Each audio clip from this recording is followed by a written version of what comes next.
Hello students, आज हम state और civil society BA part 2 political science का बहुत इम्पॉर्टेंट चैप्टर कौन सा है आपका, स्टेट और सिविल सोसाइटी, इसको हम आसान हिंदी भाषा में समझेंगे। आपको कई विचारधाराएं हम समझा चुके हैं, नेक्स्ट टॉपिक पहले हम आपको पढ़ा चुके हैं। ये आपका शायद 5th टॉपिक है जो मैं आपको पढ़ा रही हूँ। इसको बहुत आसान भाषा में समझाऊंगी, समझते जाइए आप। और हर साल इसमें से कुछ ना कुछ तो आता ही है। तो ये फर्स्ट पेपर है, आप बहुत आराम से इसे पढ़िए, ध्यान से पढ़िए और समझते जाइए। और लास्ट में जो MCQ वाले क्वेश्चंस हैं उनको भी हमें आप कमेंट में उनके सारे जवाब देते रहिए। तो हम जानेंगे आज स्टेट क्या होता है, सिविल सोसाइटी क्या होती है, दोनों में अंतर क्या है और लोकतंत्र में इनकी क्या भूमिका है। ये टॉपिक बीए पार्ट 1 का बहुत इंपॉर्टेंट टॉपिक है, इसलिए ये वीडियो अंत तक ज़रूर देखें। देखिए, स्टेट और सिविल सोसाइटी। स्टेट क्या है, सबसे पहले स्टेट जान लीजिए क्या है। स्टेट यानी राज्य, बहुत बार आपको बता चुके हैं। राज्य भी हम आपको बता दें कि इंटरनेशनल पॉलिटिक्स में राज्य का मतलब देश और नेशनल पॉलिटिक्स में राज्य का मतलब जहां पर शक्तियों का विभाजन कर दिया गया है। ठीक है, तो स्टेट यानी राज्य एक राजनीतिक संस्था है जो समाज में कानून और व्यवस्था बनाए रखती है। ये आप बीए पार्ट 1 में भी पढ़े होंगे, या आप अगर 12th में जिन बच्चों के पास सिविक्स होगा उन्होंने भी पढ़ा होगा कि राज्य के मुख्य तत्व क्या हैं। फिर भी मैं आपको एक बार बता दे रही हूँ। जनसंख्या, निश्चित भूभाग, सरकार और संप्रभुता राज्य के मुख्य 4 तत्व होते हैं। अगर इनमें से एक भी तत्व मिस हो गया तो राज्य पूरा नहीं माना जाएगा। जैसे उदाहरण, भारत एक स्टेट है क्योंकि यहाँ जनसंख्या, सीमा, सरकार और संप्रभुता चारों मौजूद हैं। अब देखिए, ये हो गया आपका स्टेट। अब आता है सिविल सोसाइटी। तो सिविल सोसाइटी क्या है? सिविल सोसाइटी यानी नागरिक समाज। उन संगठनों और समूहों को कहा जाता है जो सरकार से अलग होकर समाज के हित में काम करते हैं। एक बार फिर से सुन लीजिए कि सिविल सोसाइटी यानी नागरिक समाज उन संगठनों और समूहों को कहा जाता है जो सरकार से अलग होकर समाज के हित में काम करते हैं, जैसे कि NGO, छात्र संगठन, महिला संगठन, मानवाधिकार समूह, मीडिया और सामाजिक आंदोलन। एक बार फिर से ध्यान से सुनिए, NGO, छात्र संगठन, महिला संगठन, मानवाधिकार समूह, मीडिया और सामाजिक आंदोलन, ये सब क्या कहलाते हैं? सिविल सोसाइटी कहलाते हैं। इनका उद्देश्य समाज की समस्याओं को उठाना और लोगों की आवाज़ को सरकार तक पहुंचाना होता है। ठीक है, अब इसमें आप लोग देख लीजिए कि इसमें अंतर क्या है, स्टेट और सिविल सोसाइटी में अंतर क्या है। ध्यान से देखिए कि स्टेट और सिविल सोसाइटी में क्या अंतर है और इसको हम किस प्रकार से देखें। स्टेट राजनीतिक संस्था है। बहुत ध्यान से सुनिए कि स्टेट क्या है? एक राजनीतिक संस्था है, जबकि सिविल सोसाइटी एक सामाजिक संस्था है। याद रखिए, राज्य, स्टेट राजनीतिक संस्था और सिविल सोसाइटी सामाजिक संस्था। स्टेट कानून बनाता है, यानी राज्य कानून बनाता है, जबकि सिविल सोसाइटी लोगों की समस्याएं उठाती है। ठीक है, स्टेट क्या? शक्ति और शासन पर आधारित है। स्टेट यानी राज्य जो है वो शक्ति और शासन पर आधारित है, जबकि सिविल सोसाइटी सहयोग और जागरूकता पर आधारित है। स्टेट सरकार द्वारा संचालित है, यानी राज्य जो है वो सरकार द्वारा संचालित है, जबकि सिविल सोसाइटी नागरिकों द्वारा संचालित है। सिविल सोसाइटी किसके द्वारा संचालित है? नागरिकों के द्वारा संचालित है, जबकि स्टेट सरकार द्वारा संचालित है। समझ में आ गया? इस अंतर को अगर आप समझ गए तो सिविल सोसाइटी और स्टेट दोनों को बहुत आराम से आप समझ जाएंगे। अब देख लीजिए सिविल सोसाइटी की विशेषताएं क्या हैं। स्वैच्छिक संगठन, लोग अपनी इच्छा से बनाते हैं। जो सिविल सोसाइटी है, लोग कोई प्रेशर नहीं है, अपनी इच्छा से बनाते हैं इसमें। ठीक है, इसमें अपनी इच्छा से जुड़ते हैं, अपनी इच्छा से बनाते हैं। सिविल सोसाइटी यानी NGO अपनी सुविधा के लिए बनाते हैं। देखिए, लोगों की मदद के लिए बनाते हैं। दूसरी विशेषता है सरकार से स्वतंत्र। ये पूरी तरह सरकार के नियंत्रण में नहीं होती। जनहित के लिए कार्य, ये लोग किसके लिए कार्य करते हैं? पूरे समाज के लिए काम करते हैं और जनहित के लिए कार्य करते हैं। समाज में शिक्षा, स्वास्थ्य, मानवाधिकार आदि पर काम करती है कौन? Civil society. किसके लिए काम करती है? समाज में शिक्षा, स्वास्थ्य, मानवाधिकार आदि पर कार्य करती है। लोकतंत्र को मजबूत बनाना किसका कार्य है?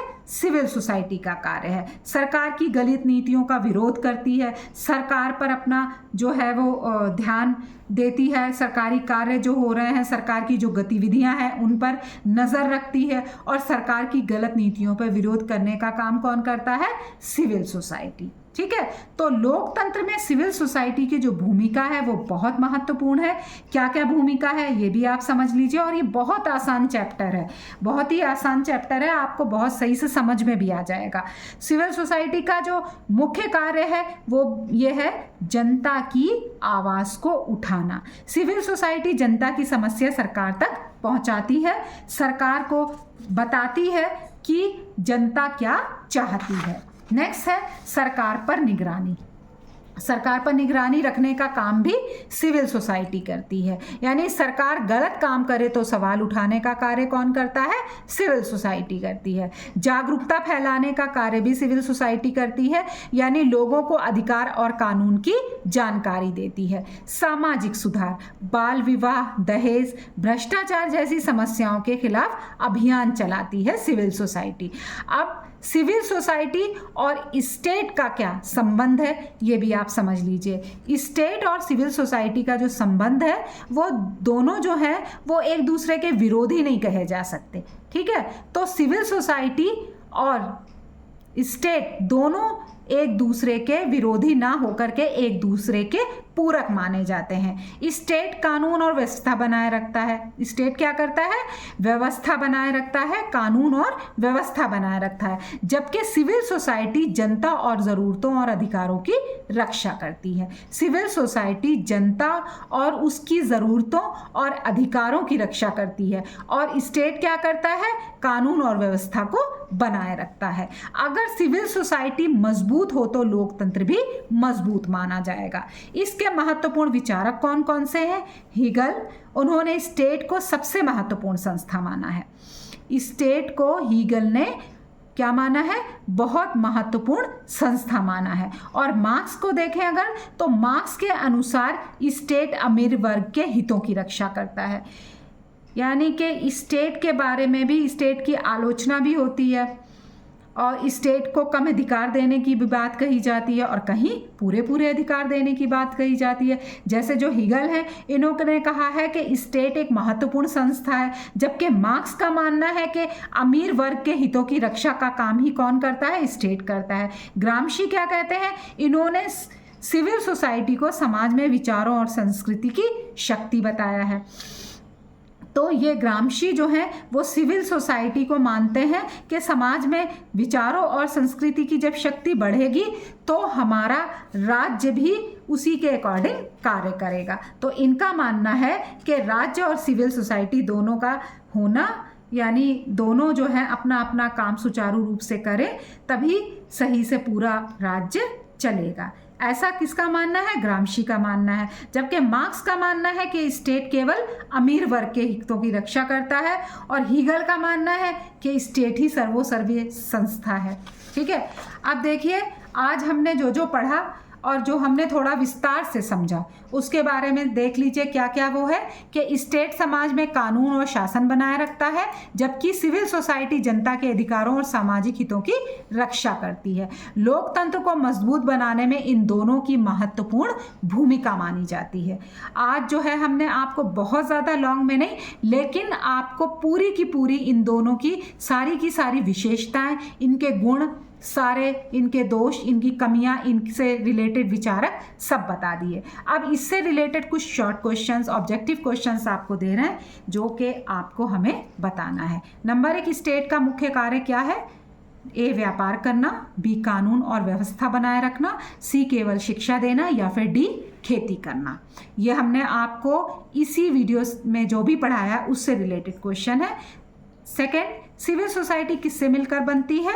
ए केवल सरकार, बी सेना, सी सामाजिक संगठन और नागरिक समूह, या डी न्यायालय।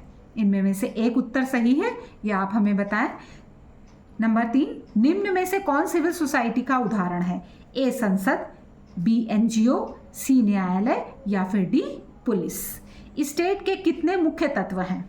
ए 2, बी 3, सी 4 या फिर डी 5।